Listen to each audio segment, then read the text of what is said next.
আজকাল প্রায়ই মন খারাপ হলে মার মতো করে নিজের নাম ধরে নিজেই ডাকি। খুব কান্না পেলে নিজেকে জড়িয়ে নিয়ে বকি, বুড়ি মেয়ে এভাবে কাঁদে, ওর চল কত কাজ পড়ে আছে দেখ দেখি। ক্রমশ মায়ের তালুর হিম স্পর্শ আমার পেটে ওঠা কপালে স্পষ্ট বিলি কাটতে থাকে। আর আমি আদুরি বিড়াল ছানাটির মতো গুটিয়ে যেতে থাকি মায়ের কোলে। মায়ের হাতের ওম দিয়ে নিজেকে জড়িয়ে নিতে নিতে বলি, আমায় জড়িয়ে ধরো মা, শক্ত করে জড়িয়ে ধরো। তারপর আবার উঠে দাঁড়াই। আবেগের পুটলি রোজনামচার জাতাকলে পিষে ফেলে চোয়াল শক্ত করে মেরুদণ্ড সোজা করে দাঁড়াই।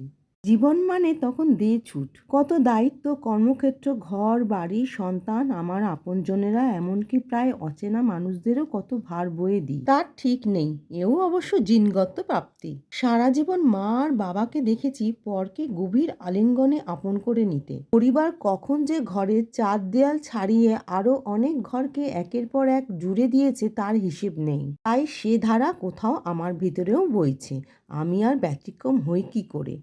তাই এত দায়িত্ব, ভালোবাসার হাটখোলা মন নিয়ে বেঁচে চলেছি, হয়তো কোথাও বাঁচিয়ে চলেছি, চলবো তার আশীর্বাদে। শুধু মাঝে মাঝে যখন হোঁচট খাই, ব্যথা লাগে, একা হই, ছুটতে ছুটতে মুখ থুবড়ে পড়ি, তখন নিজের ক্ষতগুলোয় আদর উপুর করে বলি, লড়াই শেষে একটা ঘরে, বেশি চাই না, কেবল একটা ঘরে থাকুক না হয় ভালোবাসার ঢেউ। আমার কাছে প্রতিটা দিনই ভালোবাসার দিন। আপনারা যেভাবে সহযোগিতার হাত বাড়িয়েছেন তার জন্য আমি খুবই আপ্লুত, আপনাদের অসংখ্য ধন্যবাদ জানাই। সবাই আনন্দে থাকবেন, ভালো থাকবেন, নন্দিনীর ভালো লাগার সাথে জুড়ে থাকবেন।